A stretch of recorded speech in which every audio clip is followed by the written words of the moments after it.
Hi, welcome to this video and thank you for being here. Last week I didn't record anything or rather post anything on YouTube because I had just done a live that Sunday. So I took a break for that week. So if you haven't watched the live, make sure to go and watch it. It was quite an interesting thing for me to do because it was the first time I was doing a live and there was so much to share, you guys. All matters personal development. So feel free to go and check it out and leave a comment and let me know what you think about it.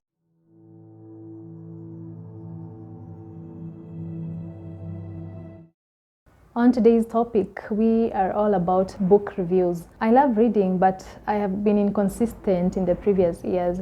When last year was coming to an end, I made a plan that I will read a book every month this year, of which I have been really consistent. So I'm on my third book right now.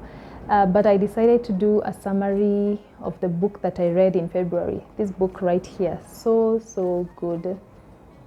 I don't know if you can see it. It's called Play to Win: What Women Can Learn from Men in Business. It was such a good book, and I don't think it would have come at a better time because we just celebrated, International Women's Day, and it's just perfect timing, right? So we'll look at the summary of this book, and I hope you learn a lot from it. So the book review section is something that I am going to be introducing to this channel. So stay tuned for that. I hope to be doing a book review every end month. That's the plan. But fingers crossed. I hope I'll be able to stick it out to the end. Right. So if you haven't subscribed, please make sure to do and hit the notification bell so that anytime I put up a video, you'll get to know about it. So this book that I read last month was quite as short as the month itself. I mean, look at it. It's quite a short book. Like, this is how thick it is. It's such a short book, honestly, but it's so packed, you guys. Such a good read. The author is called Donna Richardson, and as I mentioned, it's called Play to Win.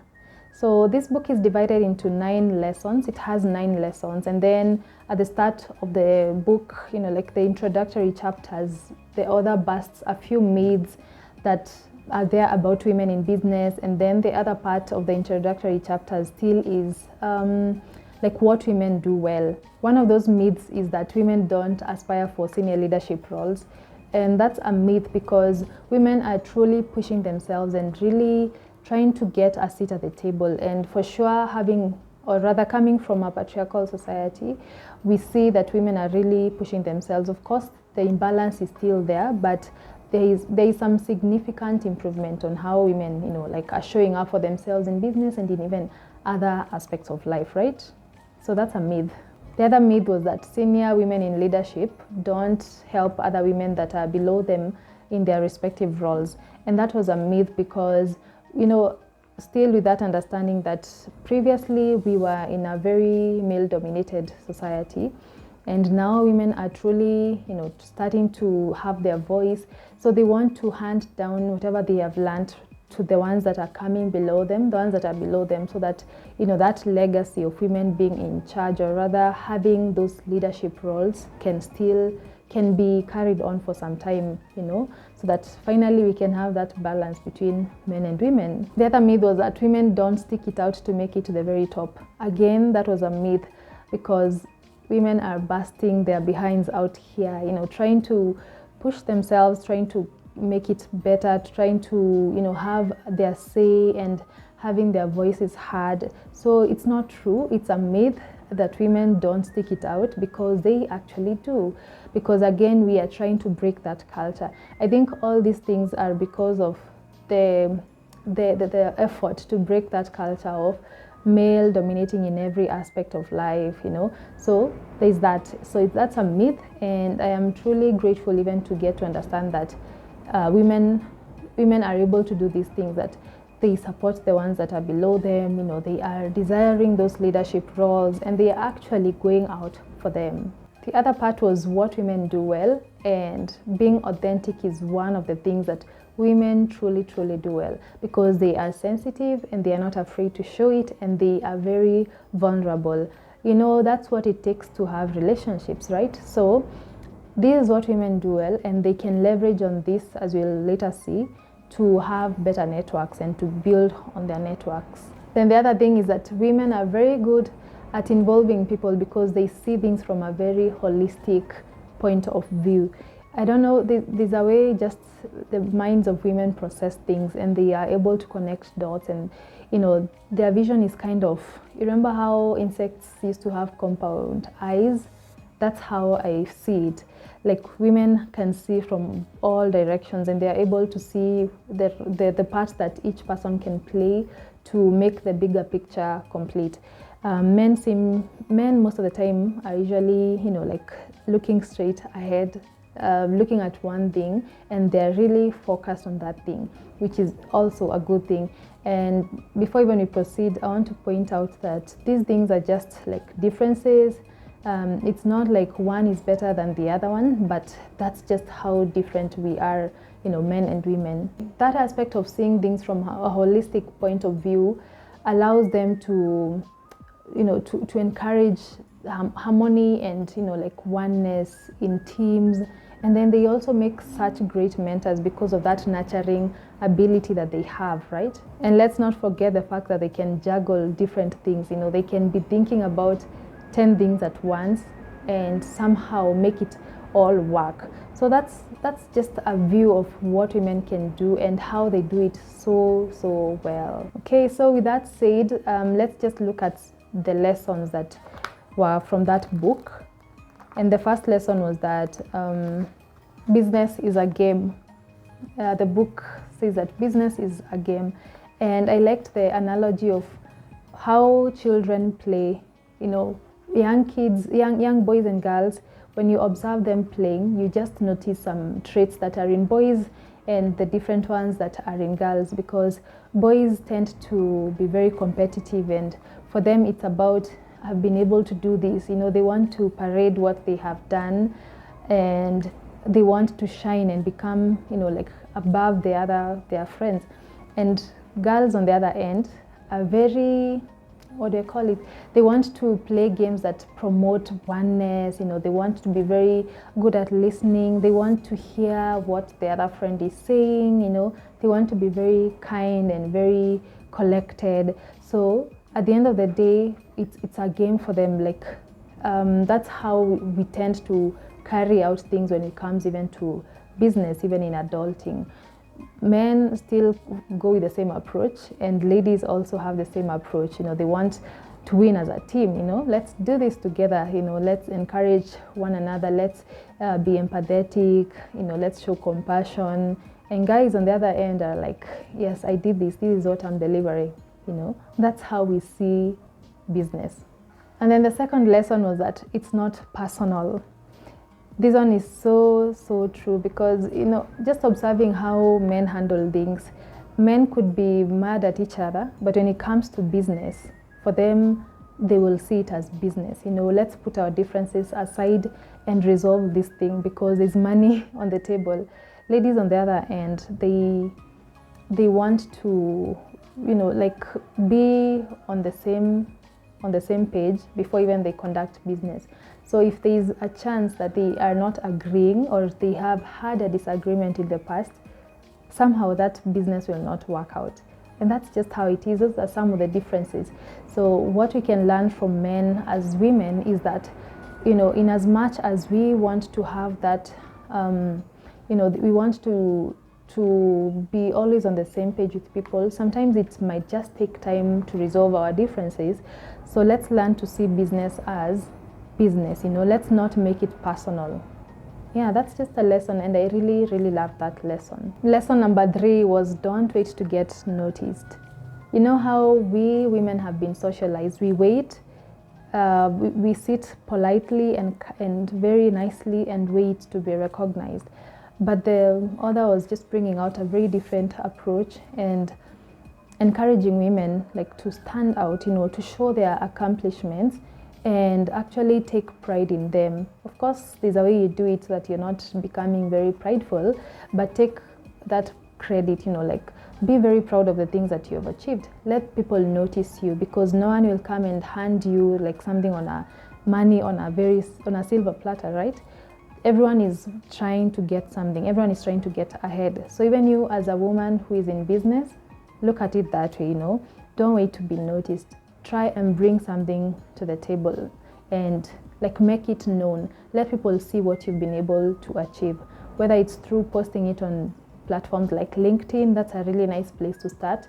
Let people see what you are doing, because it's by you showing up and actually owning your accomplishments that puts you a step ahead.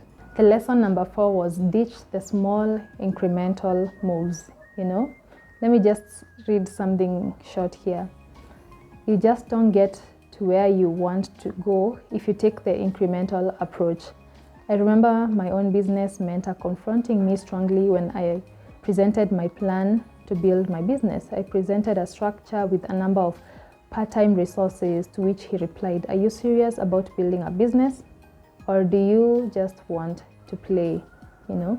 So ditch the small incremental moves. I really love this lesson because it shows us that we can step out in faith, like just take bold moves and don't doubt yourself, because you have what it takes. Actually, you have what it takes to make those like big steps and achieve it and get where even men are, because that's how men do business. For them, it's about taking the biggest step ahead. For us, we want to, I get here and then I get here. There's something that was mentioned on that chapter, that when a job opportunity comes up, sometimes men won't even check all the boxes. For them, it's, I can do it, I can actually apply for this job and get it. But for women, somehow they want to have checked all the boxes before they can apply for that position, okay? So I think that's a really nice and challenging lesson, that we shouldn't shortchange ourselves. We can actually get to where we want to be and take big steps, Let's ditch those small incremental steps. Yeah, I really love that lesson. And lesson number 5, let's see, ask, don't hint.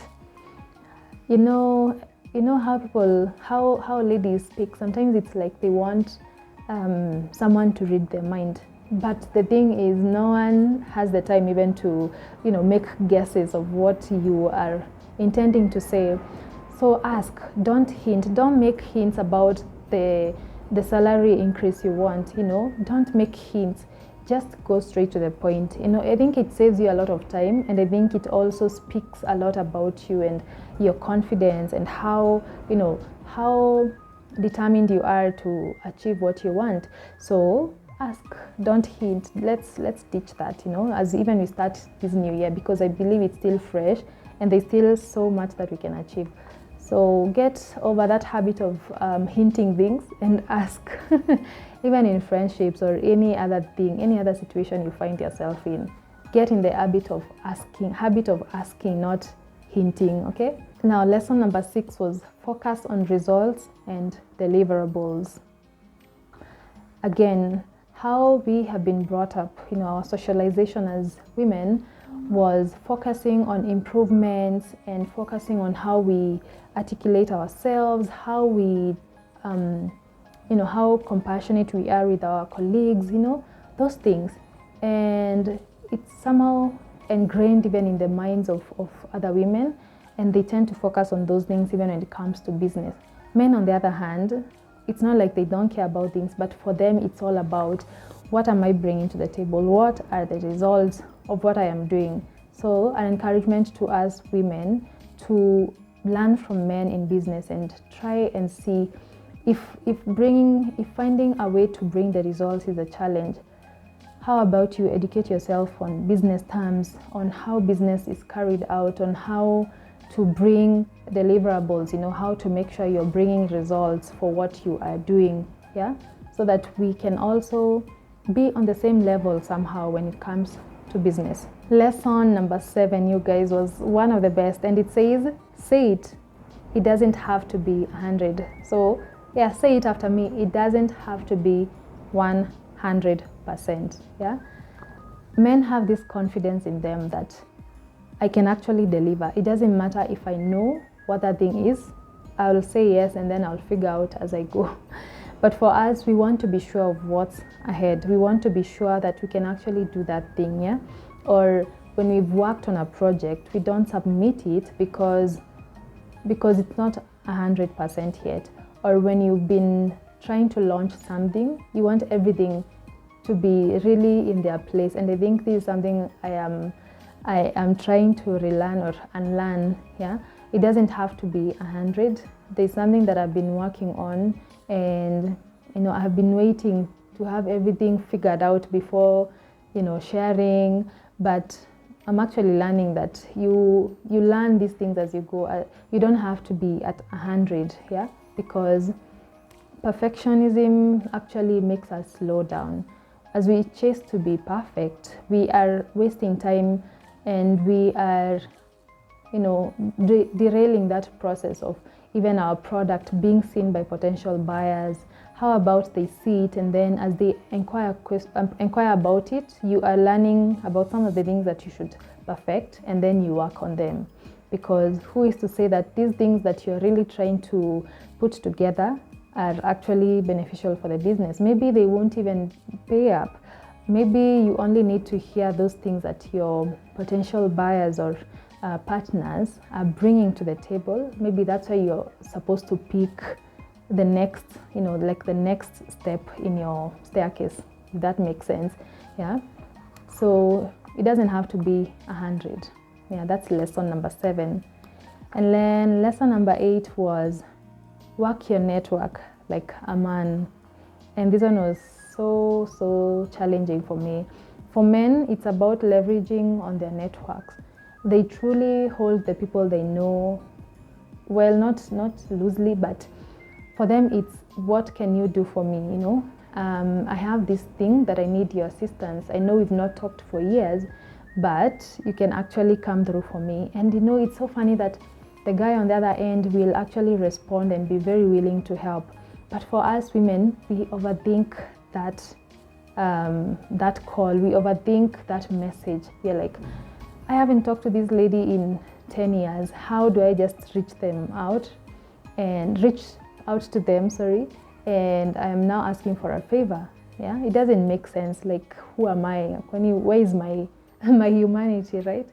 That's how women think things through. That's how we overthink, and businesses pass us in the process. We miss out on opportunities when we are overthinking that. How about we combine our ability to build relationships? As we said earlier, that we have this ability to build relationships because of our vulnerability and how sensitive we are. Those are some of the core things when it comes to building a relationship. How about we leverage on that and actually build our networks, yeah? And work our networks like men do, because men actually utilize their networks. They make good use of them. Let's not let our networks like not work for us, and there's that opportunity of them bringing results, if that makes sense. I hope that makes sense, guys. Yeah. The last lesson, somehow I wasn't in alignment with the title, but the title is Fake It Till You Are It. But from the explanation, maybe I would have phrased it differently. Fake it till you are it. The author was all about like confidence. I think the main thing that was emphasized on that chapter was confidence. It doesn't hurt to show yourself to be confident, because as you do it, you keep becoming better at it. You actually become more confident. So for me, that was a really good closing.